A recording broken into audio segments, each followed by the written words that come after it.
Sejam bem-vindos ao canal Doug.Física, eu sou o professor Douglas Oliveira e essa é a nossa 12ª aula do nosso curso de Física 4 e nessa aula a gente começa a ver aquilo que vocês esperaram o curso inteiro, que é relatividade. Eu tenho certeza que relatividade interessa bastante vocês, então nessa aula a gente começa o capítulo 37 do Halliday e esse é o assunto, mas ele é um assunto muito longo, muito complexo e tem bastante coisa que pode confundir a cabeça da gente, porque a gente não está acostumado a ver a relatividade no dia a dia, né? A gente vê que a gente está no dia a dia trabalhando com velocidades muito pequenas e a relatividade ela acaba não aparecendo. Tanto isso é verdade que a relatividade foi descoberta pelo ser humano lá pelo ano 1905, né, com as teorias do Einstein. Então tem menos de 150 anos, que é, na verdade, menos de 120, depende do ano que você está vendo o vídeo, né? Mas provavelmente menos que 150.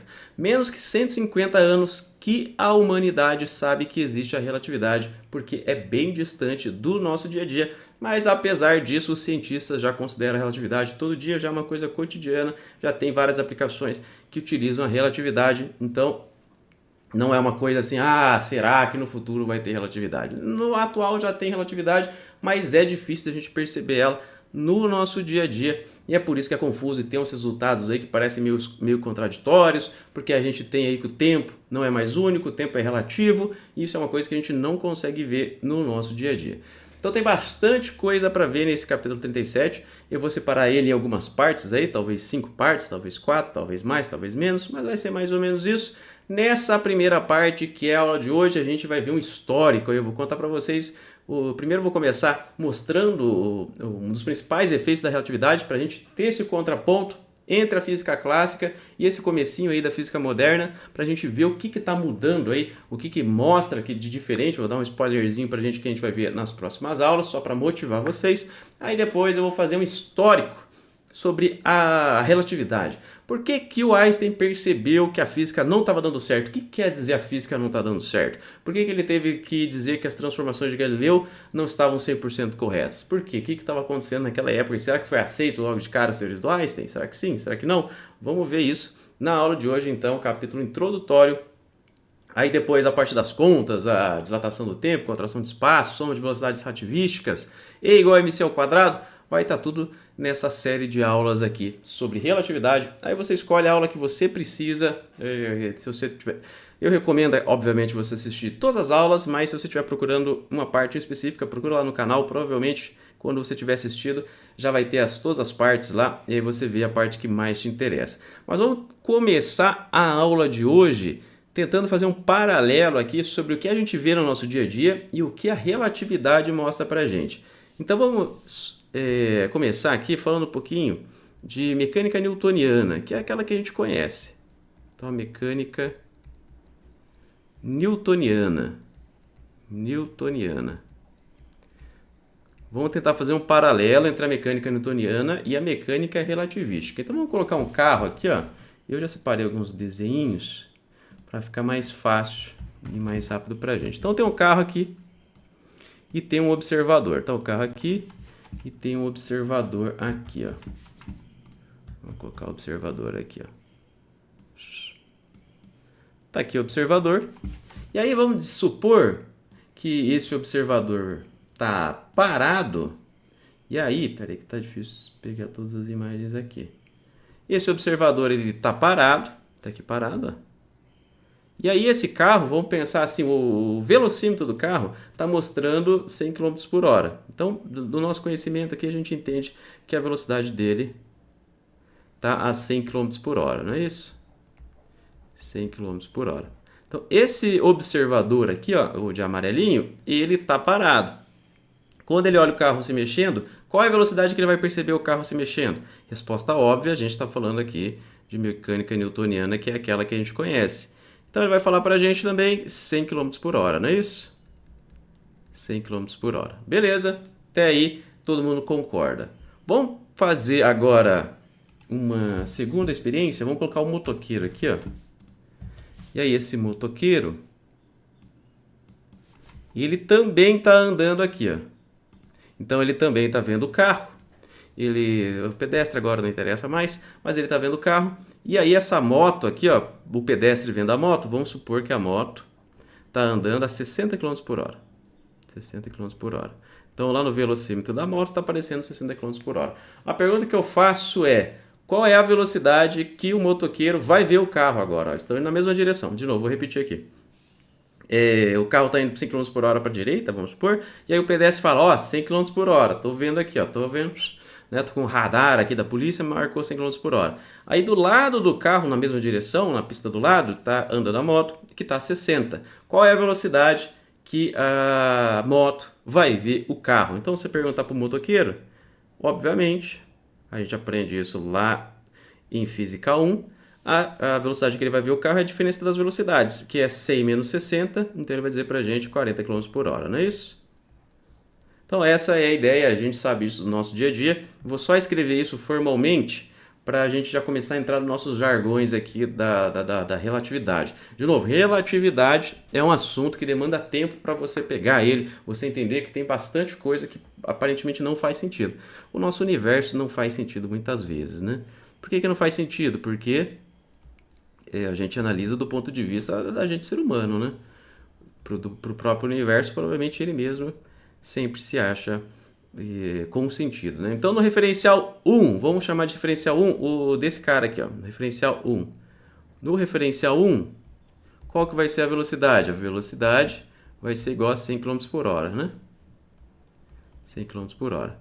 Em relação ao referencial 1, que é esse aqui, o carro está a 100 km por hora. Já para o referencial 2, no referencial 2, isso aqui a gente está fazendo para já começar a utilizar a nomenclatura e o jeito que a gente fala na relatividade, né? Dos referenciais e tal. Então, no referencial 2, que é dessa pessoa aqui, ó, do motoqueiro, qual é a velocidade que o motoqueiro vai ver o carro, né? Eu vou colocar uma outra velocidade, velocidade linha, vai ser o quê? V. Vamos pensar aqui qual é a velocidade. Vamos chamar esse aqui de V1. Nesse aqui de V2, vai ser igual a V1 menos V2, que vai ser igual a 100 menos 40, não 60, 100 menos 60, é isso mesmo, e igual a 40, né? 40 km por hora.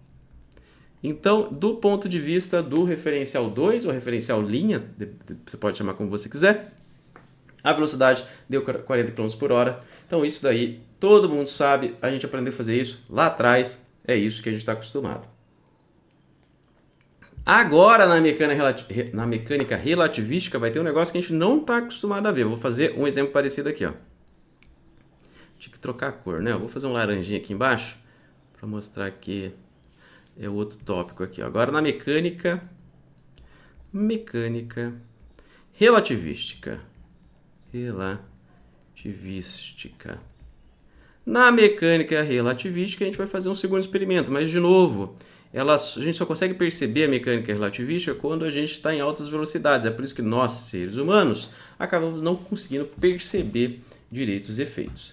Mas eu vou mostrar para vocês o que prevê a nossa mecânica relativística e aí depois a gente vai fazer as contas. Nas próximas aulas a gente vai fazer conta e mostrar tudo isso. Mas só para a gente entender a diferença aqui, para você sacar que já muda, né? Então aqui eu acendi a lanterna, tá aqui a lanterna, uma pessoa acendendo uma lanterna. Aí tem o nosso observador aqui de novo. Ixi, tem que pegar outro. Tá aqui o nosso observador. Ah, mas por que você pegou um Cavaleiro do Zodíaco? É porque o Cavaleiro do Zodíaco, ele tem o poder, o sétimo sentido.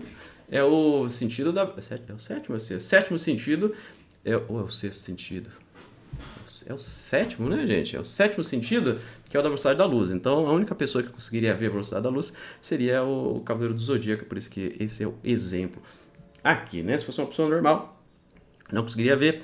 Expliquei a piada, né? Então, esquece essa parte aí, pula essa parte aí. Ah, mas se bem que nem todo mundo entende. Então tá explicada aí a piada. É o Cavaleiro do Zodíaco que vê na velocidade da luz. É por isso que ele tá aqui. Mas enfim, tá aqui paradinho no nosso observador. E aí ele olha a velocidade da luz. Qual a velocidade que ele vai falar aqui, ó, pra gente? Vamos pensar aqui, ó. Primeiro, né? A gente precisa saber essa velocidadezinha aqui, ó. Mas enfim, ele vai falar o quê? A velocidade da luz. Qual que é a velocidade da luz? Aproximadamente, V aproximadamente igual a 300 mil km por segundo. por segundo. Esse valorzinho aqui a gente vai dar o apelido dele de C.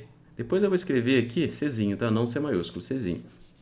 Mas então, esse valorzinho a gente chama ele de C, depois eu vou escrever ele exatamente para a gente ter anotado, aí você anota bonitinho. Isso aqui é só para a gente fazer nosso exemplo. Então, beleza. Qual que era a diferença de antes? Antes era o carro, agora é uma luz, porque a gente está trabalhando com a luz e para mostrar os efeitos relativísticos. Então tá aqui o cavaleiro, ele olha pra gente a luz da lanterna e ele fala, a luz tem a velocidade da luz no vácuo, 300 mil quilômetros por segundo. Aí do lado dele tem uma nave espacial, deixa eu liberar um pouquinho de espaço aqui, que eu quero deixar os dois desenhos na mesma página. Tem uma nave espacial aqui, ó, e essa nave espacial, ela tá indo para a direita com uma velocidade, ela tá indo aqui para a direita, com uma velocidade de... É uma nave espacial, é super rápido, né? A velocidade dela vai ser igual a 290 mil quilômetros por segundo. Então aqui, ó, não é igual a velocidade da luz, mas é próximo, né? Uma velocidade relativística, obviamente é uma velocidade relativística. Então vamos pensar aqui, ó. A pessoa parada está vendo com a velocidade de 300 mil km por segundo, e agora essa nave espacial está indo para a direita com a velocidade de 290 mil km por segundo. Aí eu pergunto para vocês, qual a velocidade que alguém que está na nave vai ver a luz dessa lanterna? Se a gente utilizar a mecânica relativista, newtoniana, desculpa, utilizar a mecânica newtoniana, o que a gente vai ver? Vai ser 100 menos 60, 40. Era isso que a gente veria. Só que não é assim que o nosso universo funciona. Se você tiver alguém dentro aqui, ó, dentro da nave, qual que é a velocidade que essa pessoa dentro da nave vai falar para a gente aqui? Ela vai falar que o V' dela também é igual a 300 mil km por segundo. Então essa é uma das propriedades da luz no nosso universo. E a gente fala que a luz, a velocidade da luz, ela não depende do referencial. Aqui trocou o referencial, né? Que nesse primeiro exemplo da mecânica newtoniana, trocou o referencial, a velocidade do carro mudou, né? A velocidade do carro mudou. Qual que é a velocidade correta? Não existe velocidade correta, depende do seu referencial.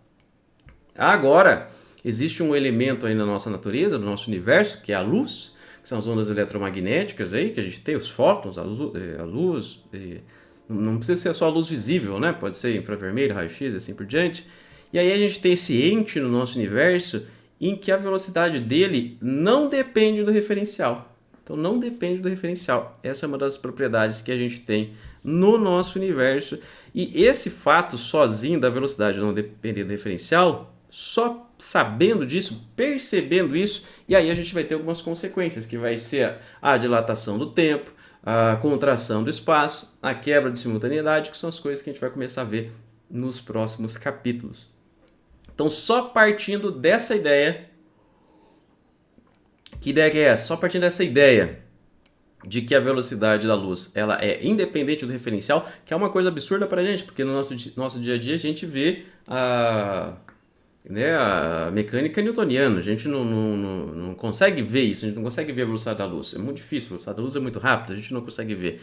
Mas mudando de referencial, a velocidade da luz ela não muda, diferente dos objetos aí que a gente tem, que a velocidade muda dependendo do referencial. Então, se a gente fosse escrever aqui no nosso jargão da relatividade, então no referencial 1, referencial 1, o que a gente tem? A gente vai ter uma velocidade igual a 300 mil km por segundo. E no referencial 2, no referencial 2, a gente vai ter uma velocidade velhinha que também é igual a 300 mil km por segundo. Porque a velocidade da luz independe do referencial. Essa é a ideia principal, que a gente vai voltar para ela lá no final da aula, e na verdade mais no começo das próximas aulas. Mas essa é uma das ideias principais que aparecem aí para a gente, né, na relatividade. Dados importantes aqui para você anotar. Velocidade da luz.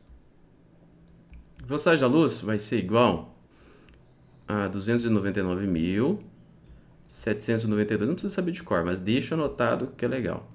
458 metros por segundo. Então essa é a velocidade da luz, mas é a velocidade da luz no vácuo. Se você lembra da parte de refração, quando a gente entra em outro meio que não é vácuo, a velocidade da luz pode mudar. Mas essa aqui é a velocidade da luz no vácuo, tá? É importante isso daí. velocidade da luz é sempre a mesma? Não é. No vácuo, sim. Se você colocar no vidro, na água, aí a velocidade muda. A gente aprendeu a calcular isso utilizando índice de refração. Primeiro aqui, ó. A velocidade tem alguma casa depois da vírgula aqui? Não tem. Nossa, mas que coincidência, né? Que a velocidade da luz deu um número exato, não tem nenhuma casa depois da vírgula. Você vê, o π tem infinitos números depois da vírgula.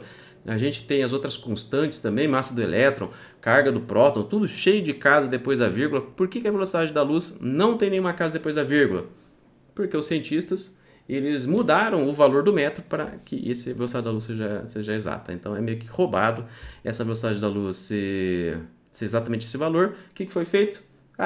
O metro é um metro, eu não sei exatamente os valores, mas vamos supor que o metro fosse 1,0000000 metros. Para dar exato, o que a gente precisa? Agora o metro é 1,0000002 metros. Então mudou um pouquinho o valor do metro para que esse número desse exato.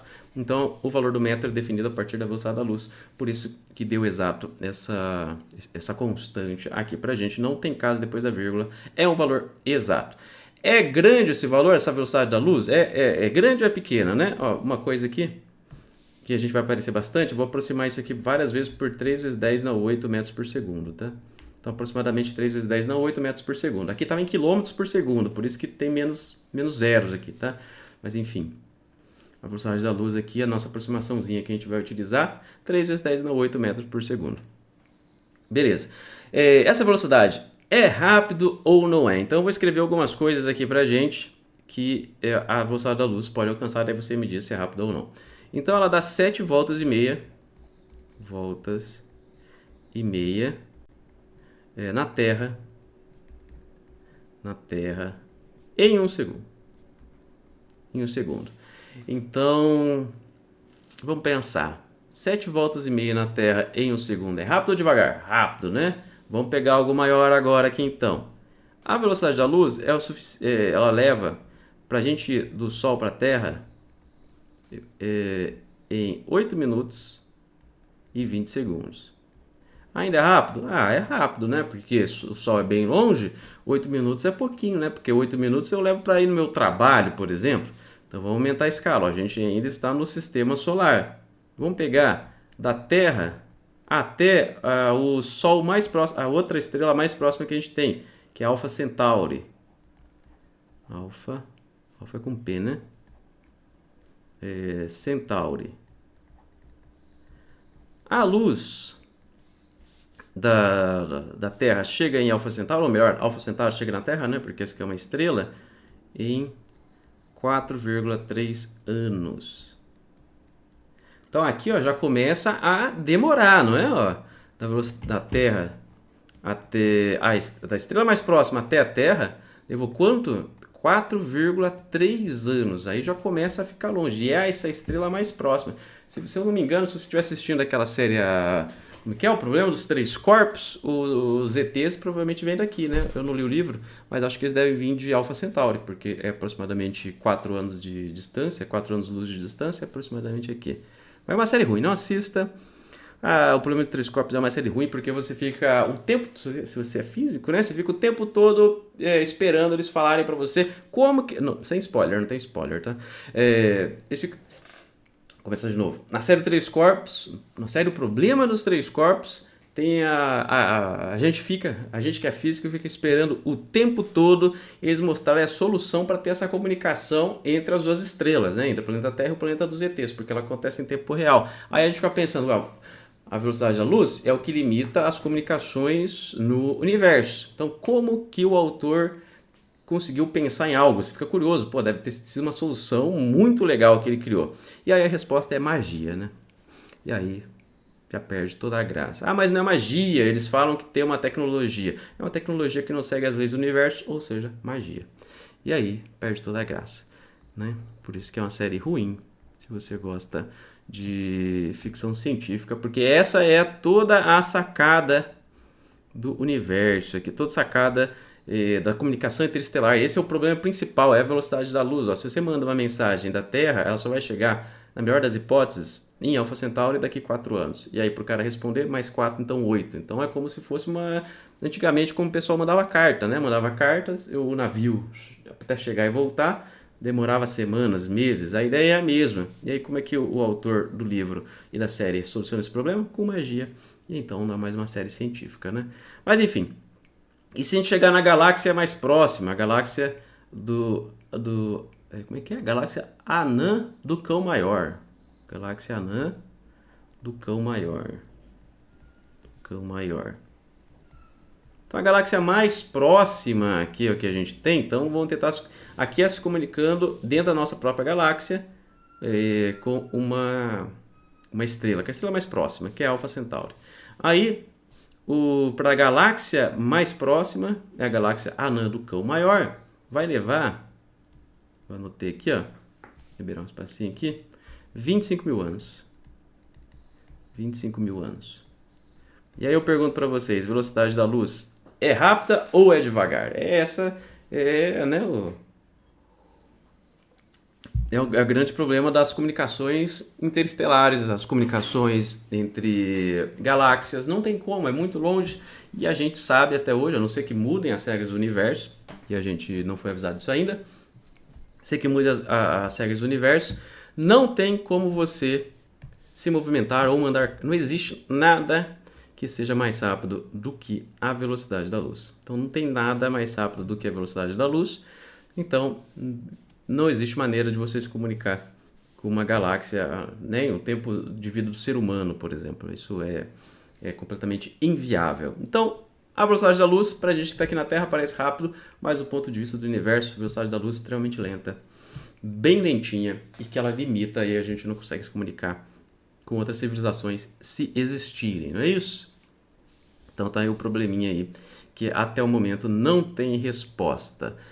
Então, continuando aqui para o nosso histórico, vamos fazer um histórico. Então essa partezinha inicial aqui é só para a gente ver onde é que a gente está entrando, que a gente está entrando num universo de velocidades altas, mas não para o universo. E que tem só essa característica pequenininha que eu mostrei para vocês, ó, já é completamente bizarra, né? A velocidade da luz independe do diferencial, que é completamente contra tudo que a gente sabe até hoje, né? Não que sabe até hoje, tudo que a gente está acostumado a ver. Mas vamos fazer um histórico para a gente entender onde que a galera percebeu que estava com problema físico. Então vamos lá, Galileu Galilei. O Galileu Galilei, ele nasceu em 1564 e morreu em 1642. Estou colocando aqui as datas só para a gente entender de quanto tempo atrás a gente está falando. E ele é italiano, né? Galileu Galilei, italiano. E aí o Galileu Galilei, ele propõe para a gente as transformações de Galileu. Talvez por esse nome você não saiba do que eu estou falando, mas eu vou mostrar para você, você vai ver que é exatamente o que você está acostumado a trabalhar. Você usa as transformações de Galileu o tempo todo. Elas são as seguintes aqui, ó. X' igual a x menos vt, y' igual a y, z' igual a z, t' igual a t e u' igual a u menos v. Ah, não entendi nada. Primeiro vamos começar aqui. O que tem linha é o referencial. Transformação de Galileu, estou tentando transformar de um referencial no outro. Isso é que a gente está acostumado a utilizar. Então vamos ver um exemplo aqui, ó. Vamos supor que a gente tem uma árvorezinha aqui. Árvorezinha. Tá aqui a árvorezinha. Essa aqui é a árvorezinha. Ela está na posição X. Vamos dizer que a posição dela é X. E quem está observando ela é uma pessoinha aqui, ó. Agora não precisa ser mais o cavaleiro, né? Porque vai ser uma velocidade devagar. Então tá aqui uma pessoinha. Ela tá parada também. Qual é a posição dessa árvore para essa pessoinha? A pessoa está parada, a árvore obviamente está parada. A não ser que ela seja uma árvore que se move, né? Que eu nunca vi. Mas enfim, essa árvore está na posição X. A pessoa está parada, ela vai dizer também a posição da árvore é X, beleza? Então no referencial sem linha, vamos chamar assim, a posição é X. Agora, se eu tiver uma moto andando aqui, ó, tá aqui a moto, e essa moto ela tá indo para uma direita com a velocidade v,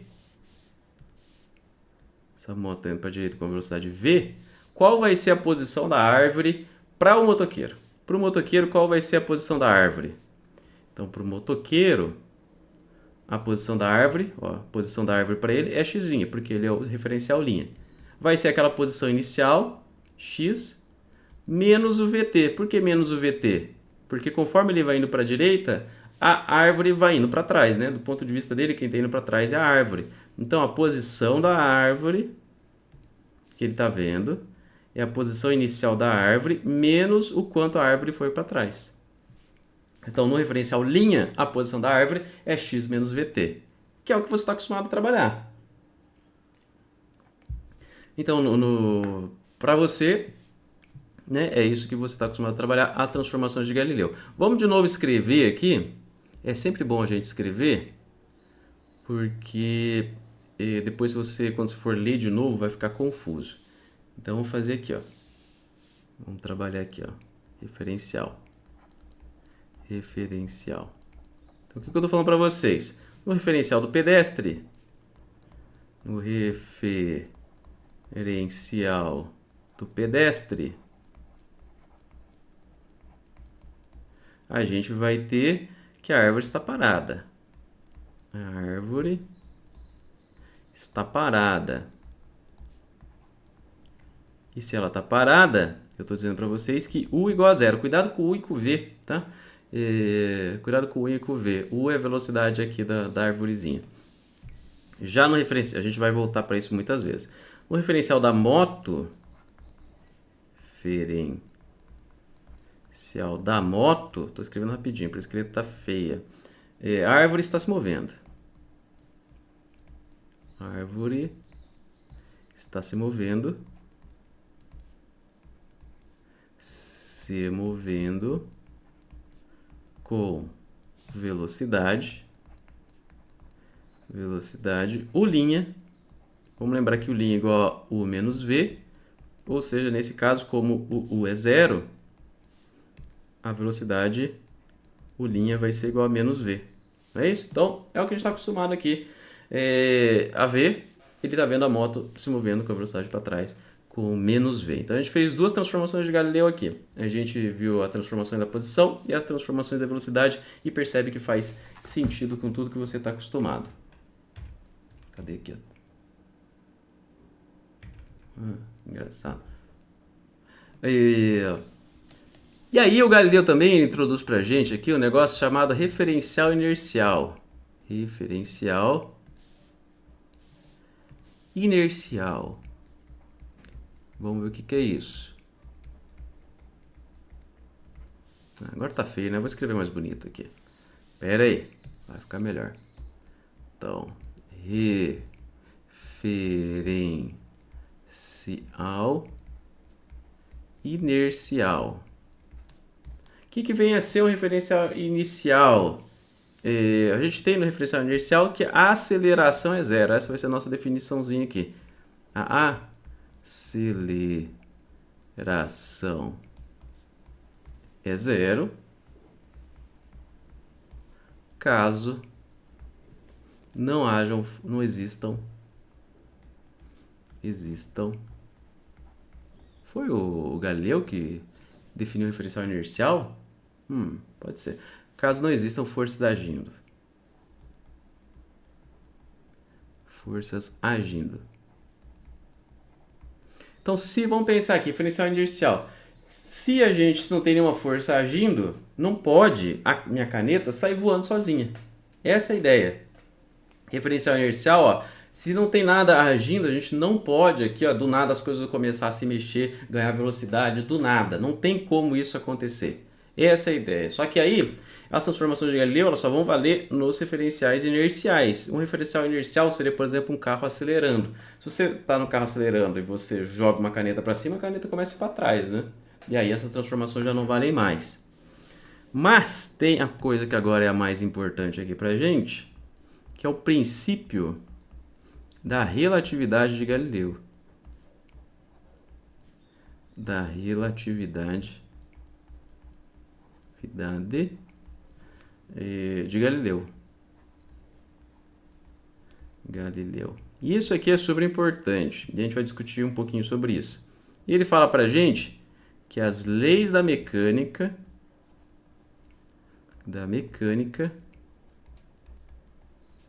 são as mesmas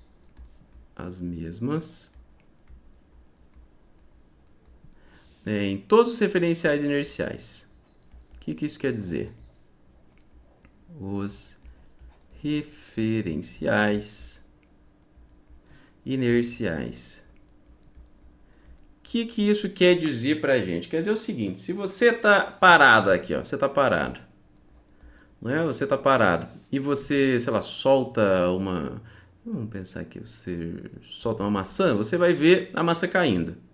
Se você está andando dentro de um trem e o trem não está acelerando, está com velocidade constante, então você está aqui dentro de um trem, se você solta a maçã, você também vai ver a maçã caindo, não é isso?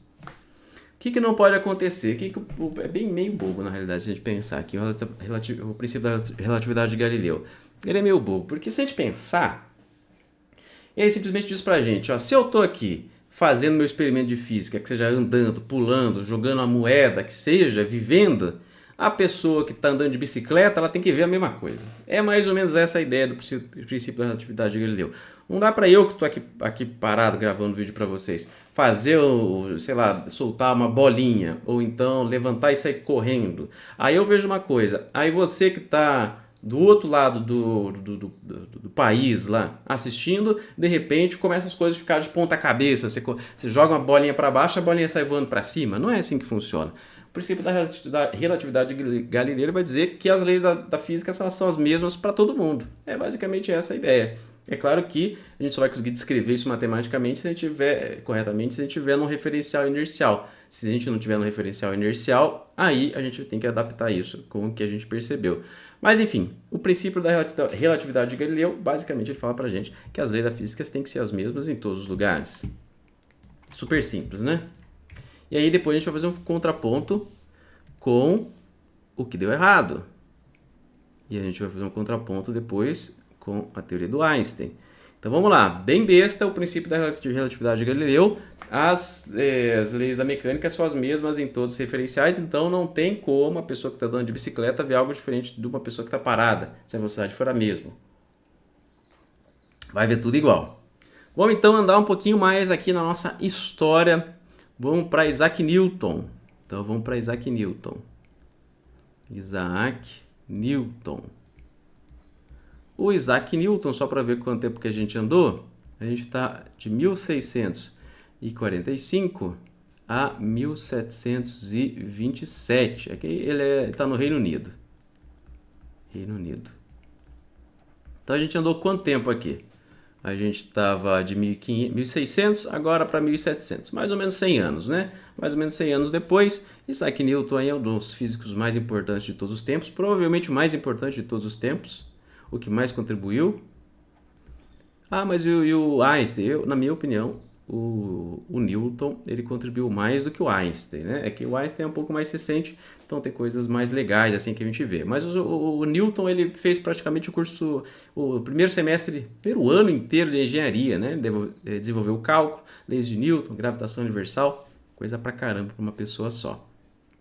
Então vamos tentar utilizar as transformações de Galileu nas leis de Newton. Então vamos pegar aqui um referencial 1, vou fazer um paralelo aqui, tá? Referencial 1 e aqui tem o referencial 2.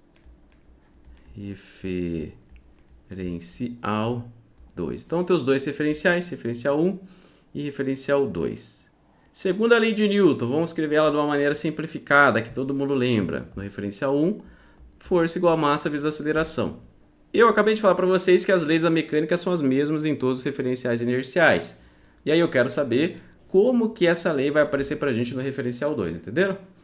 Então o que eu estou fazendo? Eu tenho um referencial inercial, que é o 1, e tenho outro referencial inercial, que é o 2. No referencial 1, a gente sabe que força igual a massa vezes aceleração. Mas se eu trocar meu referencial, qual a equação que tem que ser? Também tem que ser força igual a massa vezes aceleração. Senão a lei da física não seria a mesma, entenderam?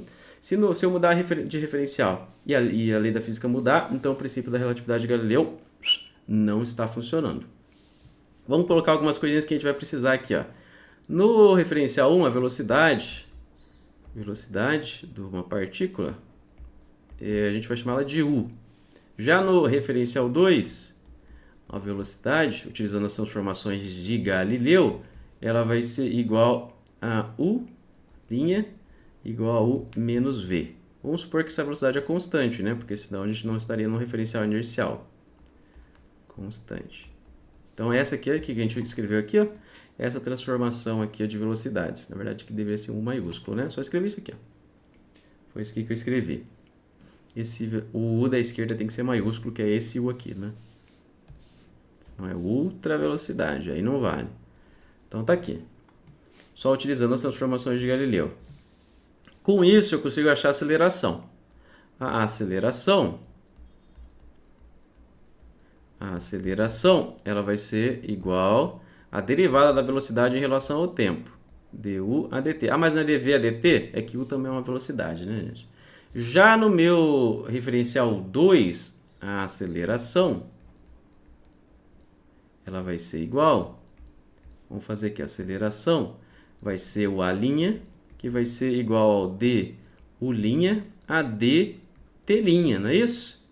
Porque para calcular a aceleração linha, a aceleração é definida da mesma maneira, só que agora em vez de U é U' e em vez de T é T'. Se eu olhar as transformações de Galileu, ó, já escrevi a velocidade, está aqui. E o T é igual a T', né? Ó, T é igual a T'. Então eu posso trocar... Cadê aqui? Eu posso trocar o T por T'. Então esse dt vira... o dt' vira dt e o du' vira du menos v. Beleza? Isso que a gente está fazendo. Então, reescrevendo essa equação aqui, ó, a gente vai ter que A' vai ser igual a derivada de U menos UV a dt. E isso é igual... Deixa eu precisar de mais espaço. Isso vai ser igual, quebrando a derivada um pouco mais, vai ser igual a du a dt menos dv a dt. Mas eu falei para vocês que a velocidade era constante, né? Então, o derivado de uma constante dá quanto? Dá zero, né? Ou seja, o A' vai ser igual a du a dt. E du a dt é o quê? É A. Então, se eu for reescrever F igual a MA aqui, ó, como a massa é a mesma, eu vou escrever que F', pode ser, se eu quiser, igual a M vezes A'. Só que isso é igual a M vezes A. Então, eu tenho, em ambos os casos, que força é igual a massa vezes aceleração, exatamente a mesma força, leva a mesma aceleração, tanto no referencial 1 quanto no referencial 2. E aí a gente conclui o quê? Ó? Que as leis de Newton são invariantes por transformações de Galileu. As leis de Newton são invariantes por transformações de Galileu. Transformações de Galileu. Geralmente, se você pegar um livro, ele só escreve isso. Ah, as pessoas sabiam que as leis de Newton eram invariantes por transformação de Galileu. Mas ninguém explica o que é esse tal de invariante. Então, tá aí essa ideia do invariante. Você vê que você mudou de referencial e a lei, né, mudou. Então, aqui está respeitando o nosso princípio da relatividade de Galileu. A lei de Newton é a mesma, tanto no referencial 1 quanto no referencial 2. Só que agora que começa a vir o problema. Até agora tudo certo, né? Até aqui a gente está em Física 1. Aqui é Física 1, Física 2, talvez para algumas pessoas também, mas, né? Tudo funcionando, tudo certo. Até chegar o tal do eletromagnetismo. Eletromagnetismo. E aí o principal representante do eletromagnetismo, mas não é só ele, por isso que eu estou colocando esse negocinho aqui, porque não é só ele, mas ele é o principal representante. Então, mas não foi só ele que fez todo esse trabalho, mas ele é o cara mais famoso. Então, mas é ele mais gente. Devia colocar Maxwell et al, né?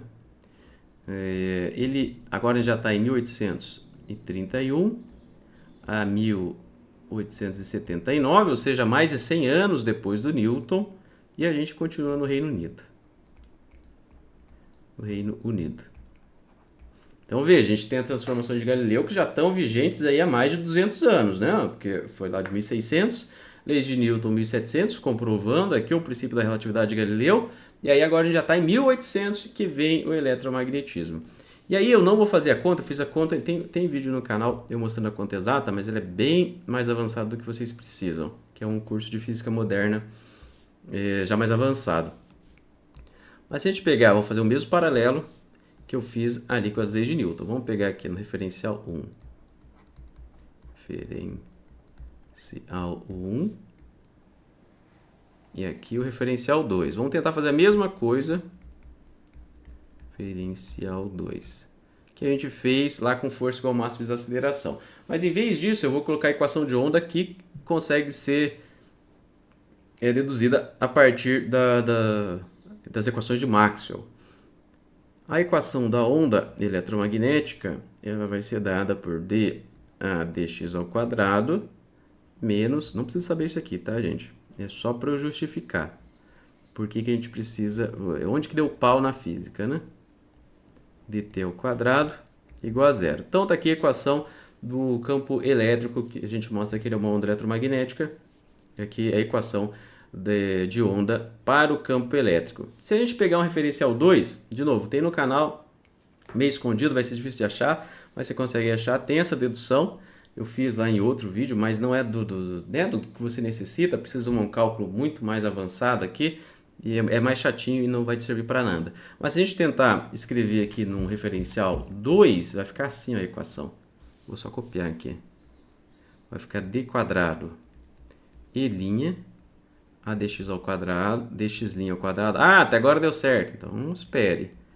1 sobre c ao quadrado, d ao quadrado e' a dt' ao quadrado. Ah, até agora deu certo. Então, aguarda um pouquinho. Menos 2v sobre c ao quadrado. Ó, que já não tem esse termo aqui, né? d quadrado e' d... Opa, esses d estão todos errados, né? Que é derivada parcial. O de cima estou colocando certo, o de baixo estou colocando errado. Derivada parcial, derivada parcial, derivada parcial. D x' d t' menos v sobre c d a dx' vx d' sobre dx' igual a zero. Então, olha o que virou. O que virou aqui a nossa equaçãozinha? Então, no referencial 1, a gente vai ter uma equação e no referencial 2 a gente vai ter uma equação. Então, se a gente utilizar as transformações de Galileu, a gente percebe que o eletromagnetismo ele não é invariante por transformações de Galileu. Então, se eu estou fazendo um experimento com o eletromagnetismo aqui e você em outro lugar está com uma velocidade diferente, né? Tem que estar com uma velocidade diferente. Se você está fazendo o mesmo experimento, eu aqui e você dentro de um trem com uma velocidade constante, você vai medir outra coisa. O que não faz sentido, né? Se a gente está aqui parado e você está ali em movimento velocidade constante, pode ser dentro de um carro, não pode estar acelerando nem freando, mas velocidade constante, se você faz um experimento parado e com velocidade constante, você vai ter outro resultado. As leis da física estão mudando. Faz sentido? Não faz. E aí, o que os cientistas perceberam é que as equações de Maxwell não são invariantes por transformações de Galileu. Transformações de Galileu. E isso aqui foi um dos problemas aí que a gente tem nos anos 1800 e alguma coisa, né? 1800, no finalzinho dos 1800. Porque as equações de Maxwell não são invariantes por transformações de Galileu. Mas, ao mesmo tempo, as equações de Maxwell estavam funcionando muito bem. Estavam prevendo muitos experimentos ali que a gente tinha, estava sendo utilizado para desenvolver ali o começo das aplicações elétricas, eletrônicas, e prevendo tudo muito bem, mas, ao mesmo tempo, as equações de Maxwell elas não são invariantes por transformações de Galileu. E aí fica esse dilema, né? Vamos pensar aqui, qual que era o dilema? 2.4. E agora? Porque a gente tem uma física que está funcionando há mais de 200 anos, que são as transformações de Galileu. Aí vem esses cientistas novos aqui, ó, e aí eles propõem umas leis que estão funcionando, tá ótimo, só que segundo as equações aqui que eles encontraram no eletromagnetismo, as transformações de Galileu não estão funcionando mais. E aí que vem aquela dúvida, né? Então você tem duas opções aqui, ó. Você pode dizer que Galileu está errado, Galileu está errado, ou seja, aquele senhorzinho que fez algumas proposições há mais de 200 anos e que estão funcionando e que continuam funcionando, porque a partir da descoberta das equações de Maxwell, as leis de Newton continuam funcionando a todo vapor. Então, será que a gente vai dizer que o Galileu está errado? Ou será que a gente vai dizer que o Maxwell está errado? Que é esse cara que acabou de surgir, que apareceu agora e já está querendo dizer que todo mundo está errado. Não é? Mais ou menos, né? Não é exatamente assim que a galera se comunicava. Mas enfim, a gente chega nessa divergência aqui na ciência. Será que o Galileu está errado ou será que o Maxwell está errado? E aí a conclusão que o pessoal chega é que o Maxwell está errado, óbvio, né? O Maxwell está errado. Ele acabou de surgir, não pode inventar coisa que contradiz o que o Galileu está falando. Então, e aí eles tentam fazer uma adaptação aqui para explicar por que as equações de Maxwell não são invariantes para transformação de Galileu. Eles dizem que existe um referencial especial para a luz. Para a luz. Então a luz, ela tem um referencial especial dela e os referenciais não são equivalentes. Referenciais não são equivalentes.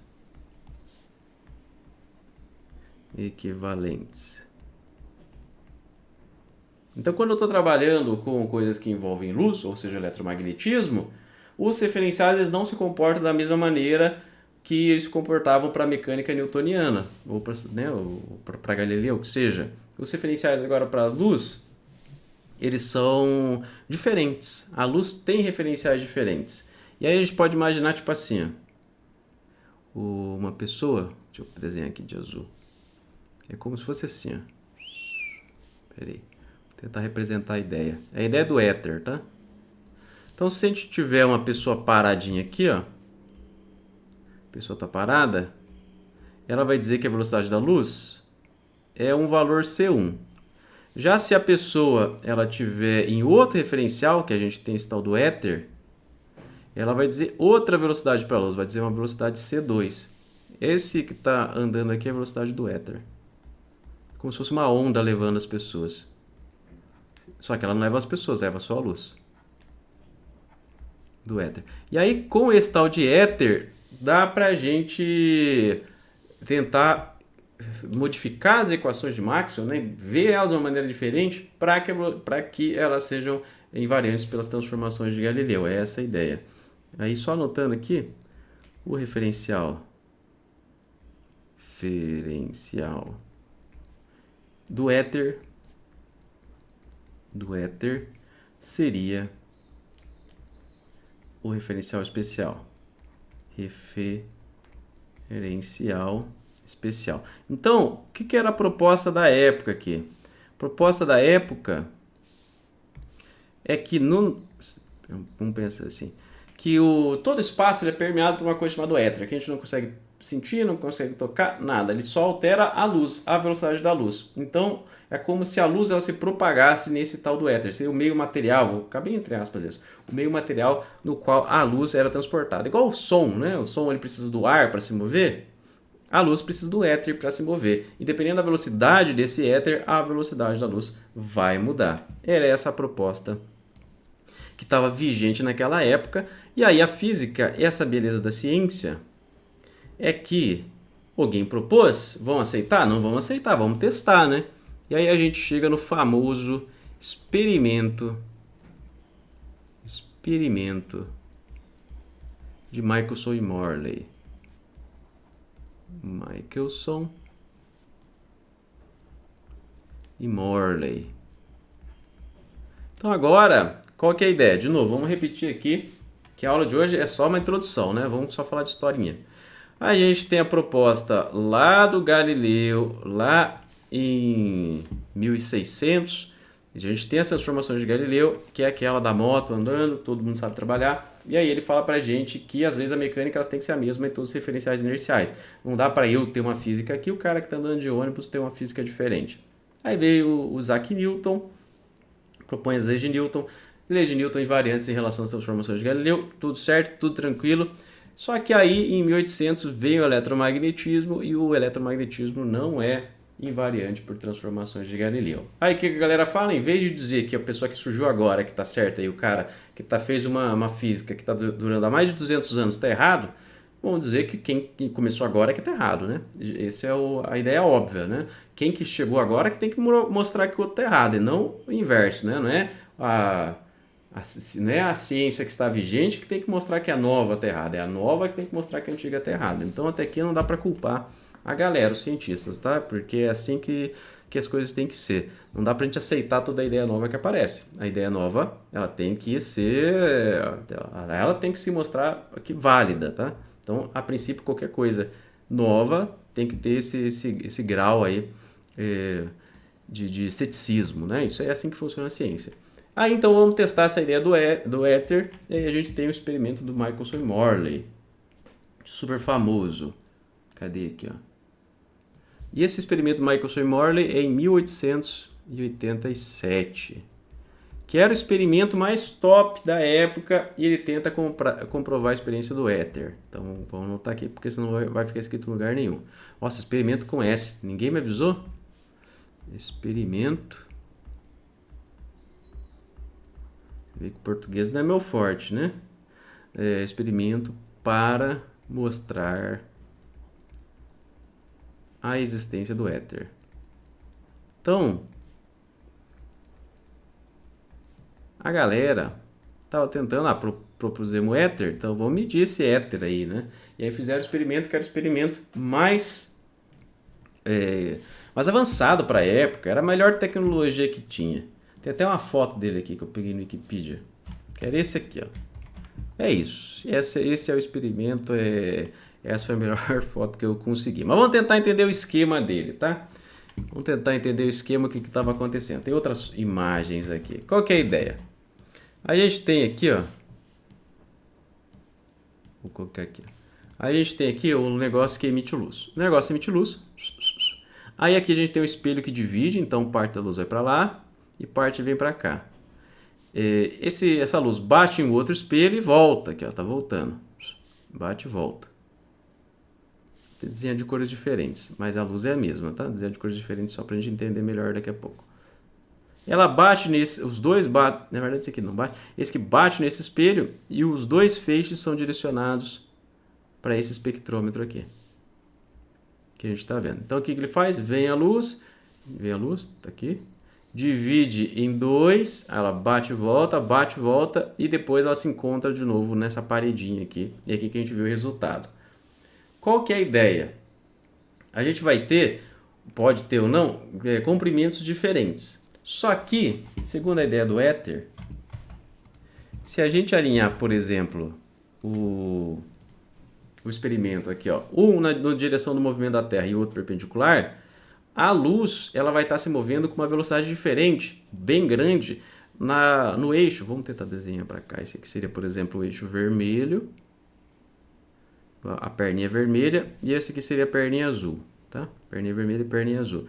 A perninha vermelha, ó, ela está se movendo na direção da translação da Terra. Então, a luz aqui, ó, ela ganha um bônus aqui, ó, da translação da Terra. Já essa direção aqui perpendicular, que é azul, não ganha. Então, qual que é a ideia principal? A luz vai ter uma velocidade diferente para cá e uma velocidade diferente para cá. Então, o raio vermelho e o raio azul vão ter velocidades diferentes. E aí eu vou notar isso num padrão de interferência aqui. E esse padrão de interferência ele vai dar uma sacudidinha para o lado e aí eu consigo saber qual foi essa diferença de velocidade da luz, entenderam? Então aqui a vermelha vai para cá, a princípio elas são as mesmas, né? Mesmas, sai exatamente igual. E aí eu divido as duas, só que nessa direção vermelha que está na direção paralela ao movimento da Terra em relação ao Sol, eu ganho um bônus aí de velocidade, porque a Terra está se movendo bem rapidinho. Já perpendicular? Não, não tem esse bônus. Então eu veria essa diferença nesse padrão de interferência que vai aparecer aqui na tela. O que eles mediram? Nada, não mediram nenhuma diferença. Então esse experimento que era para mostrar a existência do éter, na prática ele demonstrou o contrário, que não deu para ver o éter. E aí? Então essa é a grande importância do experimento de Michelson e Morley que sempre aparece pra gente. É o melhor experimento da época, mais refinado, que a galera top fazendo. A galera foi fazer o experimento para mostrar que o éter existe, aí então a surpresa é não existe. Foi essa a ideia. Então, se o éter não existe, isso aqui é o que a gente estava propondo antes, não está valendo. E aí, de novo, a gente tem um mistério aí que ninguém sabe o que está acontecendo. Então, ninguém sabe o que está acontecendo, mas a gente sabe que alguma coisa errada está acontecendo, não é isso? Aí que a gente começa a chegar nos tempos mais recentes. Tempos mais recentes que eu falo é tipo 200 anos atrás. E aí a gente chega no 2.6, que é o último aqui do nosso histórico, que é a relatividade de Einstein. Relatividade de Einstein. Einstein. Assim que escreve Einstein, deve ser. Então, de novo ali, o problema era que as transformações de Galileu não eram invariantes, as equações de Maxwell não eram invariantes por transformações de Galileu. A galera propôs que o éter consertaria isso, mas tentaram medir o éter experimentalmente e nada foi detectado, então fica aí em aberto de novo. Com certeza você sabe de que eu estou falando, é do Albert Einstein. Albert Einstein, ele nasceu em 1879 e morreu em 1955. Ele era alemão. E se você assistiu o filme do Oppenheimer, eles perguntam para o Oppenheimer, mas por que você não usa o Albert Einstein? Porque ele é o melhor cientista, o melhor físico da sua geração. Aí o Oppenheimer fala, na verdade o Einstein ele era o melhor físico da geração anterior e não da minha. E é verdade, porque a relatividade do Einstein, as melhores coisas que o Einstein fez foram em 1905. E o Oppenheimer, a história da bomba atômica, é mais ou menos 1940, que já é meio próximo da morte do Einstein já. Então ele já não era mais tão relevante, é relevante pelo que ele tinha feito, mas ele não estava fazendo coisas tão relevantes naquela época já.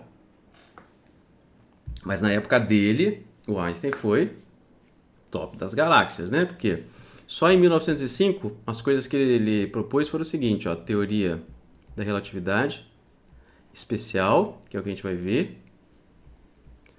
Relatividade especial. Ele também fez, no mesmo ano, ele propôs o efeito fotoelétrico. E muita gente confunde aqui, mas o que deu o Nobel para o Einstein foi o efeito fotoelétrico, não foi a relatividade. Então ele não ganhou o Nobel pela teoria da relatividade especial. Não ganhou o Nobel pela teoria da relatividade, ele ganhou pelo efeito fotoelétrico. Ele também propôs para a gente aqui a equivalência entre massa e energia, que é o mc², a equação mais famosa do mundo. E ele também tem o movimento browniano, que fala para a gente das moléculas ali. Como que as moléculas interagem com as partículas. Browniano. Então, só isso que ele fez em 1905, né? Só essas coisas que ele fez. Por isso que o cara, né? E depois continuou com a relatividade geral, tem mais coisas que o Einstein fez. Mas isso só num ano, né? Que é o ano Mirabilis do Einstein, que a galera chama. Mas enfim, agora a gente já está em 1900 e pouquinho, que se você olhar aqui, é um pouquinho depois do experimento do Michelson e Morley, um pouquinho mais ou menos, 20 anos depois, né? Pensa, você faz o experimento, fica 20 anos sem solução. Ninguém consegue entender o que está acontecendo. Aí, em 1905, o Einstein propõe aqui que o éter não existe. Então, ele diz pra gente que o éter não existe. E ele afirma pra gente que a transformação de Galileu também não estão 100% corretas. As transformações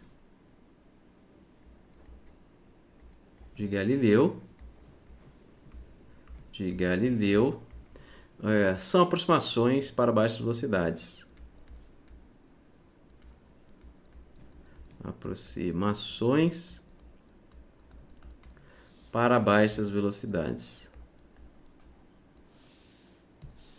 Nossa, tá bem feia minha letra aqui, né? Para baixas velocidades.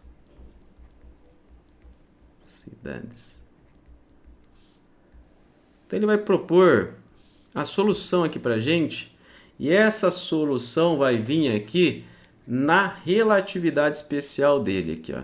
Mas primeiro aqui, ó, qual que é a ideia dele? Ele já fala pra gente logo de cara que ninguém conseguiu medir o éter, então ele simplesmente não existe.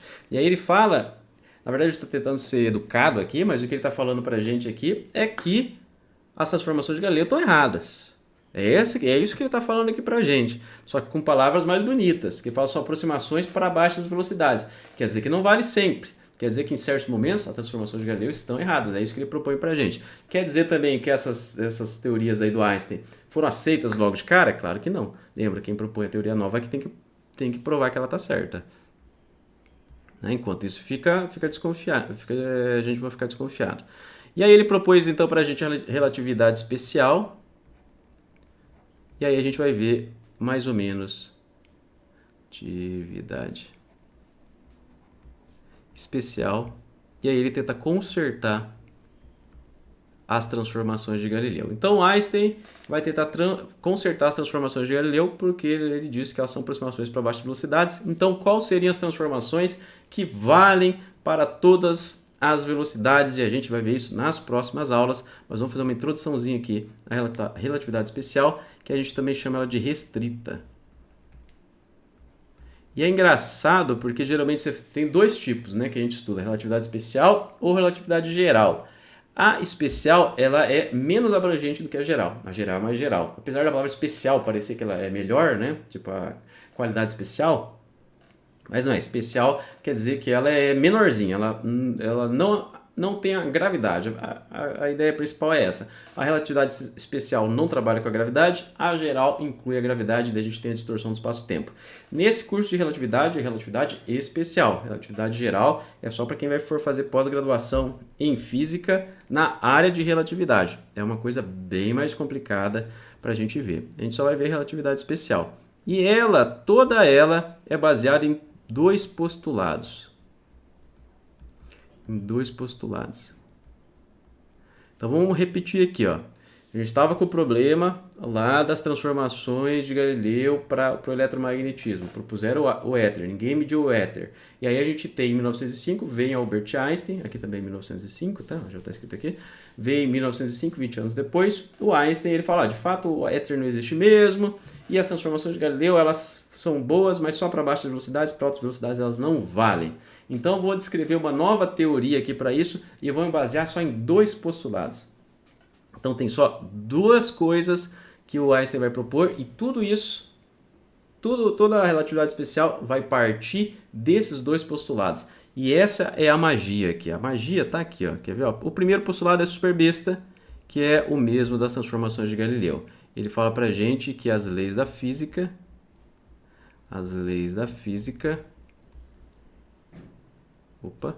são as mesmas em qualquer referencial inercial. Então é mais ou menos o que o Galileu falou pra gente. Mas aqui antes era mecânica, agora é a física inteira. São as mesmas em qualquer referencial inercial. Então o primeiro postulado dele é só dizer, ó, beleza, a física tem que ser a mesma para todo mundo. É mais ou menos essa a ideia. O segundo, é o aqui, né? Saiu um azinho, né? O segundo postulado, que aí sim vem o que ele traz de novo pra gente aqui e vai fazer toda a diferença. Ele fala pra gente que a velocidade da luz no vácuo, então tem que ser no vácuo, é a mesma em todas as direções,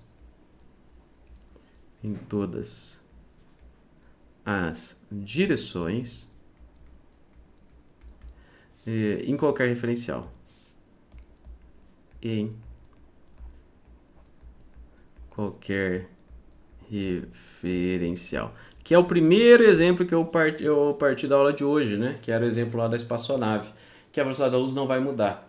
Então esse é um dos postulados da relatividade especial do Einstein. E tudo que vem depois, contração do espaço, dilatação do tempo, quebra de simultaneidade, vem só desses dois postulados. Eu não preciso propor nada muito mirabolante. O principal aqui que o Einstein propõe para a gente, desenvolve uma física inteira em cima disso, é que a velocidade da luz é sempre a mesma, independente do referencial. E isso muda tudo completamente. E aí provavelmente vem aquela perguntinha que você sempre se faz, mas por que a gente não viu isso antes? A gente demorou aqui, ó, menos de 150 anos, né, que a gente tem isso. Então a gente teve bilhões de pessoas estudando e ninguém nunca percebeu isso. Então por que a gente não viu isso antes? Para a gente entender por que ninguém conseguiu perceber a relatividade especial antes, ou perceber que a velocidade da luz é constante em todos os referenciais, vamos pegar um exemplo aqui da dilatação do tempo. Vou só fazer um risco aqui. O exemplo. Exemplo da dilatação do tempo. Dilatação do tempo. A gente vai ver isso em detalhe na próxima aula, mas a gente vai ver que T vai ser igual a T' raiz de 1 menos V ao quadrado sobre C ao quadrado. Não se preocupa com isso agora, a gente vai ver isso na próxima aula em detalhe, vou mostrar para vocês como trabalha. Mas isso aqui é só para justificar porque a gente não viu isso antes. Então, vamos pensar que em T', no referencial T', a gente tem 10 segundos. E eu quero saber o T quanto vai ser. Então, num referencial eu tenho 10 segundos, no relógio do referencial linha eu tenho 10 segundos, e no referencial sem linha vão ter passado quanto tempo? Vamos supor que o T' está viajando a 270 km por hora. Ele está viajando a 270 km por hora, que é a mesma coisa que 200 metros por segundo. Se você jogar isso na calculadora, isso aqui vai dar para a gente, vai ficar 10,123, 123, 123, 122 segundos. Então, se eu estou andando a 200 metros por segundo, 720 km por hora, que é a velocidade de um avião, 10 segundos, olha aqui, ó, o tempo que mudou. Irrelevante para a gente, que a gente não percebe. Aqui ó, é milésimo de segundo, milionésimo, bilionésimo, 1 trilionésimo de segundo. Muito pouco, ninguém vai perceber. Vamos aumentar a velocidade então. Vamos então para 3.600 km por hora, que é igual a 1.000 metros por segundo. Então aumentei a velocidade. Será que vai dar para perceber os efeitos relativísticos? T vai ser igual a 10,000,000,000,0556. Eu vou colocando aqui os pontinhos só para a gente acompanhar os zeros aí. Aqui, peraí. Então, não deu, né? Não deu para ver ainda, que é muito pequeno. Vamos colocar velocidades absurdas agora. Então, 3 milhões, vamos dividir por 1.000 de novo. 3.600.000 km por hora. Isso é igual a 1 milhão de metros por segundo. Será que a gente vai notar? Então, se eu jogar isso na calculadora, vai ficar 10,000,055 segundos. Se eu tiver um relógio muito bom, já dá para ver. Mas para a gente, ser humano, irrelevante. E eu já estou a 1 bilhão de metros por segundo, que é uma velocidade que não existe. Como as velocidades são muito grandes, em geral a gente começa a trabalhar com múltiplos da velocidade da luz. Então, por exemplo, a velocidade da luz igual a 0,1 c, seja 10% da velocidade da luz. Aí o nosso t ele já vai ser igual a 10,05 segundos. Então, se eu tiver a 1/10 da velocidade da luz, ainda assim é pouquinho. Se eu tiver a 30% da velocidade da luz, o t vai ser 10,48. Mas aqui ó, já dá para a gente perceber completamente. A gente, com o relógio, desincronizou o relógio pra caramba. Se você tiver 60% da velocidade da luz, o t vai ser igual a 12,5 segundos. Se você tiver a 0,8 da velocidade da luz, o seu t vai ser 16,666 ou 66 segundos. Então aqui percebe que conforme você vai se aproximando da velocidade da luz, aí sim esses efeitos começam a aparecer. Se você tiver 0,9, já deu 22,94 segundos. Se você tiver 0,99 da velocidade da luz, aí o t já virou 70,84. Então, o tempo aqui, ó, quando a gente está aproximando da velocidade da luz, aí que a gente começa a ver. Então, por que a gente não viu isso antes? Porque nas velocidades que nós, seres humanos, estamos acostumados a viajar, essa diferença de tempo é irrelevante. É só quando a gente chega em múltiplos aqui da velocidade da luz que começa a aparecer mesmo aqui pra gente. É por isso que a gente não conseguiu ver antes. Se você tentar fazer um gráfico aqui, ó, pra gente entender, ó, vamos supor que essa aqui é a velocidade e esse aqui é o delta tempo, ou seja, o tempo menos o outro. Vamos supor que essa aqui é a velocidade da luz, aqui é o c. Se a gente fosse ver esse ΔT, ele ia ficar em 0,00000, e só quando ele chegasse bem próximo da velocidade da luz que a gente ia começar a ver aqui. Ó. E aí quando ele chega perto da velocidade da luz, que é c, ele vai para o infinito. Então nessa região aqui que a gente vive, né, na verdade, se você fosse pegar de uma proporção correta, nessa regiãozinha aqui que a gente vive aqui, ó, a gente não vê, porque a gente está aqui, ó, no gráfico. O gráfico começa a aparecer de verdade lá para frente, ó. Começa a aparecer bastante mesmo depois de 30% da velocidade da luz, mais ou menos. Então, é por isso que a gente não vê. Ah, mas como então que os cientistas percebem isso sendo que precisa de uma velocidade muito grande? Porque tem algumas coisas que utilizam velocidades grandes. Por exemplo, se a gente pega uma televisão de raios catódicos, o que é uma televisão que usa um tubo de raios catódicos? Essa TV que tem na casa da sua avó, provavelmente, ou não tem mais, ninguém mais tem essa TV. Mas essa TV aqui antiga, ela tinha uma fonte de raios catódicos, ou seja, uma fonte de elétrons, e esses elétrons iam varrendo aqui, ó. Então você jogava elétrons, eles iam varrendo na tela, e aí onde eles batiam na tela, piscava, isso era extremamente rápido, e aí você conseguia ter a imagem. Então antigamente as TVs funcionavam assim.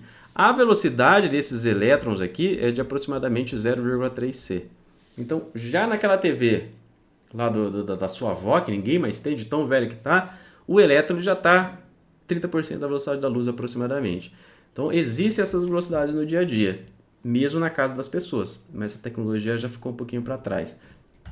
Se você quiser o máximo da velocidade que a gente consegue fazer mesmo, aí a gente pode pegar, por exemplo, o LHC.